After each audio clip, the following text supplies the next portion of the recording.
नमस्कार दोस्तों आज आपके सामने एक ऐसा वीडियो लेके आ रहा हूं जिसमें आपसे इस विषय पे चर्चा करूंगा कि जो इन्वेस्टमेंट आप करते हैं अपने रत्नों को खरीद के, चाहे वो रत्न राशि के हैं या आप अपने ऑर्नामेंट्स में लगवाते हैं, हार में, बैंगल्स में, टॉप्स वगैरह में, तो उसके बाद में उसका जब पर्पस पूरा हो जाता है ज्योतिष के आधार पे, जब वो वियर टियर हो जाते हैं काफी समय पहनने के बाद, उनकी आभा खत्म हो जाती है, घिस जाते हैं, कलर उनका निकल जाता है, तो उसके बाद में आप क्या करते हैं?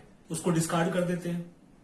अब आप एक ऐसा मानिए कि किसी भी रत्न में आपके 25-50 हजार रुपए लगे हुए हैं, आपने कुछ समय तक उसे पहन लिया, उसके बाद में वो किसी काम का रहा नहीं क्योंकि आपको उसकी कोई रीसेल वैल्यू मिलती नहीं।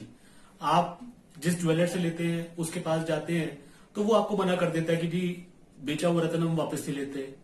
आप एस्ट्रोलॉजर के पास में जाते हैं तो एस्ट्रोलॉजर भी आपको कोई ऐसा पार्ट पढ़ा देता है कि ये आपके ग्रहों के हिसाब से अब अनुकूल नहीं है, इसको आप विसर्जित कर दीजिए। अब जिस जेम के अंदर में आपने इन्वेस्टमेंट कर रखी है उसको कैसे आप अपने हाथों से बहते जल में विसर्जन कर देंगे? दोस्तों, मैं आपको आज इस वीडियो के जरिए एक लाइव एग्जांपल दे करके बात समझाता हूं कि जो रत्न आप डिस्कार्ड कर देते हैं उसका बाद में बनता क्या है। ये आपके सामने एक मैं आपको जेम दिखा रहा हूं, इसे मैलाकाइट कहते हैं। देखिएगा, टुकड़ों में टूटा हुआ ये रत्न आपके लिए किसी काम का नहीं।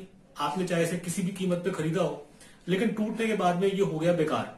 लेकिन ये तो आपका पॉइंट ऑफ व्यू है कि वो बेकार हो गया, लेकिन क्योंकि मैं मैन्युफैक्चरिंग सेक्टर में हूं तो हमारे लिए बेकार कुछ भी नहीं। आप ये देखिएगा कि इन टुकड़ों से हम क्या माल तैयार करते हैं और वही माल दोबारा मार्केट में बेचते हैं और आप लोग उसे दोबारा खरीदते हैं। ये देखिए, इन टूटे हुए रत्नों से हम जो है ये मालाएं तैयार करते हैं। देखिए दोस्तों, अब ये जो मालाएं हैं ये केरकी है। इसके अंदर में जितने भी रत्न है बहुत छोटे छोटे बारीक साइज में लगे हुए हैं।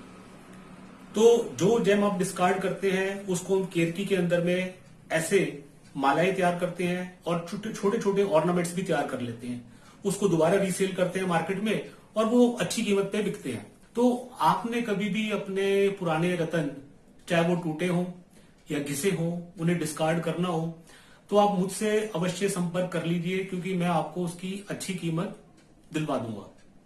धन्यवाद।